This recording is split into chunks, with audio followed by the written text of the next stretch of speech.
Right, దీనికి answer ఇస్తారు విఠల్ గారు. రామ్మోహన్ గారు చెప్పండి. ఒక్క నిమిషం, బొల్ల మల్ల యాదవ్ గారు వెయిట్ చేస్తున్నారు, తర్వాత మీరు ఎస్ బొల్ల మల్ల యాదవ్ గారు. ఇక్కడ బీఆర్ఎస్ వెర్షన్ లేదు ఇప్పటి వరకు. ఎస్, ఇద్దరు కలిసి మమ్మల్ని ఇంతసేపు. బొల్ల మల్ల యాదవ్ గారు అధికార పార్టీలో ఉన్న సమాధానం చెప్పాలి. ఏంది యాజ్ ఆన్ టుడే ఏం సిచ్యువేషన్? ఎక్కడ ఇచ్చారు మీకు? నేను బోరబండ చూస్తున్నాను. నల్గొండ జిల్లా టీం అంతా కూడా బోరబండ చూస్తుంది.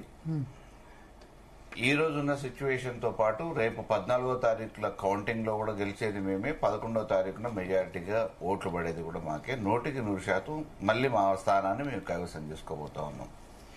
దానికి ప్రధాన కారణం అధికార పార్టీ ఈ రోజు ఏం చెప్పినా వాళ్ళ వైఫల్యాలే ప్రధాన ప్రచారాస్త్రం. మాకు 2 సంవత్సరాల క్రితం ఏదైతే హామీలు ఇచ్చారో, ఇవాళ నల్ల నీళ్లు 10 సంవత్సరాలు ఫ్రీగా మిషన్ భగీరథ ద్వారా హైదరాబాద్ పట్టణానికి ఇస్తే నల్ల బిల్లులు ఆల్రెడీ డిస్ట్రిబ్యూట్ అయిపోయినాయి. మళ్ళీ ఎన్నికలు అయిపోగానే ముక్కుబిండు వసూలు చేయడానికి సన్నద్ధం అవుతూ ఉన్నారు. అనేక రకమైన పెన్షన్లు కానీ ఇతరత్ర ఏ పథకమైనా ఇప్పటి వరకు హైదరాబాద్ లో కానీ రాష్ట్రంలో అమలు కాలేదు. దాంతోపాటు జూబ్లీహిల్స్ నియోజకవర్గ ప్రజలకు కూడా అందలేదు. దాంతో నమ్మి మోసపోయిన ఈ ప్రజల పక్షాన, తెలంగాణ యావత్ ప్రజల పక్షాన 4 లక్షల మంది రేపు సమాధానం చెప్పడానికి సిద్ధంగా ఉన్నారు. ఏది ఏమైనా కాంగ్రెస్ వైఫల్యాల ప్రచారాస్త్రంగా మా ప్రచారం కొనసాగింది. రేపు గెలవబోయేది మేమే. మీరేం తక్కువ ఖర్చు పెడతలేరు అంటారు ధీటుగా. సరే, మేము ఆల్రెడీ ప్రతిపక్షంలో ఉన్నాం. ఖర్చు అధికార పక్షంతో పోటీ పడి ఖర్చు పెట్టేది ప్రచారం చేస్తున్నాము. దాంట్లో ఎక్కడ రాజీ లేదు. మిగతాదంటే వాళ్ళతో మేము పోటీ పడే. జూబ్లీహిల్స్ లో మైనారిటీ ఓట్లు మిడిల్ క్లాస్ ఓట్లు దూరం అవుతాయి అంటున్నారు.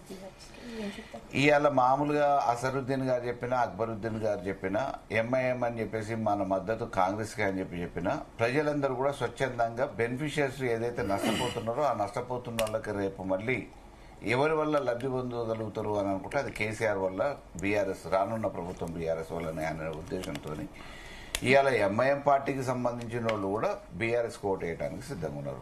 ఇక్కడ కులాల పరంగానో మతాల పరంగానో ఎన్నికలు జరిగే పరిస్థితి లేదు. వాస్తవాన్ని దృష్టిలో పెట్టుకుని జరుగుతున్న అంటే మద్దతులు ప్రకటించినంత మాత్రాన వాళ్ళు మాకు ఈ పార్టీ మద్దతు ప్రకటించింది కదా, మేము ఈ మతానికో కులానికో సంబంధించిన వాళ్ళం కదా, వన్ సైడెడ్ గా ఇటేపేద్దామనే పరిస్థితి ఈ రోజు ఏ వర్గంలో లేదు. అన్ని వర్గాలలో కూడా ఎవరికి వాళ్ళు స్వతంత్రంగా ఆలోచించి వాస్తవ లబ్ధిదారులు ఎవరైతే ఉన్నారో నష్టపోతున్న దాన్ని మళ్ళీ ఇది కొనసాగింపుగా ఉండొద్దు అని అంటే దీనికి పులుసా పెట్టాలని ఒక ఆలోచనతో ఉన్నారు. కాబట్టి కాంగ్రెస్ ప్రభుత్వానికి ఒక చెంపపెట్టు సమాధానం కరుగాల్చి వాత పెట్టడానికి సిద్ధంగా ప్రజలు ఉన్నారు. దానికి ప్రధాన వేదిక రేపు జూబ్లీహిల్స్ ఎన్నిక పోతుంది.